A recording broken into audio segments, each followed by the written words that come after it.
Nigeria's crude oil production drops by 33,000 barrels according to OPEC. Unadmission court asked to quash FG's age barrier for writing WAEC and JAMB in Nigeria. CBN survey shows 71.4% of Nigerians want lower interest rates. Illegal refineries won't supply total diesel consumed in the country, according to Mele Kyari. Nigeria's healthcare sector growing but inadequate on stock exchange, according to Ogodre. And now the news in full. Nigeria's average crude oil production in the month of September declined by as much as 33,000 barrels to 1.405 million barrels per day.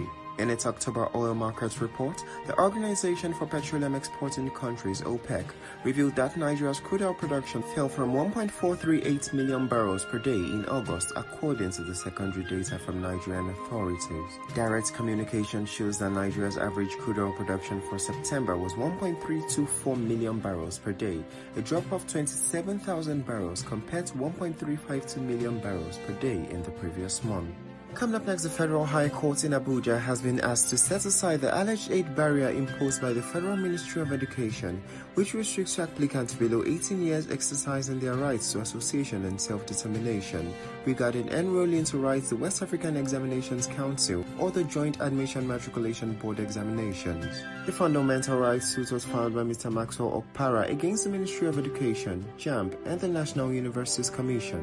This request follows the declaration by the Minister of Education, Professor Tahir Rahman, that candidates under the age of 18 will no longer be permitted to take the JAMB examination starting next year. Coming up next, not less than 71.4% of Nigerians are calling for a reduction in interest rates amidst growing concerns about inflation and economic hardship.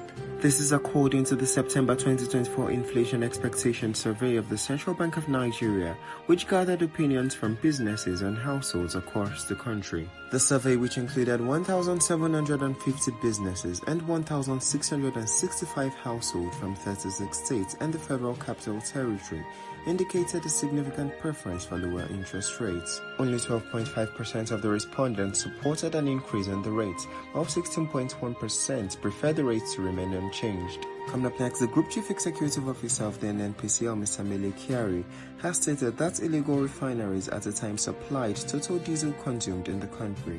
He said this in an interview on Channel's television Business Morning program, where he commented on the efforts to tackle insecurity and crude oil theft across the Niger Delta. According to him, at a particular time, diesel importation into the country was near zero, while there was no diesel scarcity, meaning that the total consumption was from these illegal refineries.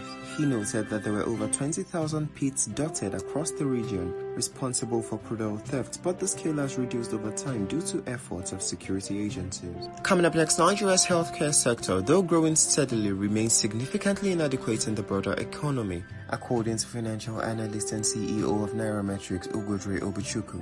Speaking on the state of the healthcare sector at a webinar discussing economic challenges in Nigeria's healthcare sector under the theme Building a Profitable Healthcare Business in Nigeria, organized by the Lagos Business School on Thursday, he highlighted that the sector contributed 1.2 trillion naira to the country's GDP, accounting for approximately 0.7% of the overall economy. One of the most notable trends Ugodre observed is that the healthcare sector has experienced consistent growth since the COVID-19 pandemic, which began in 2020. That's it from us today. Don't forget to stay up to date with Nairametrics, engage with our posts across all platforms, and subscribe to our YouTube channel. Good day.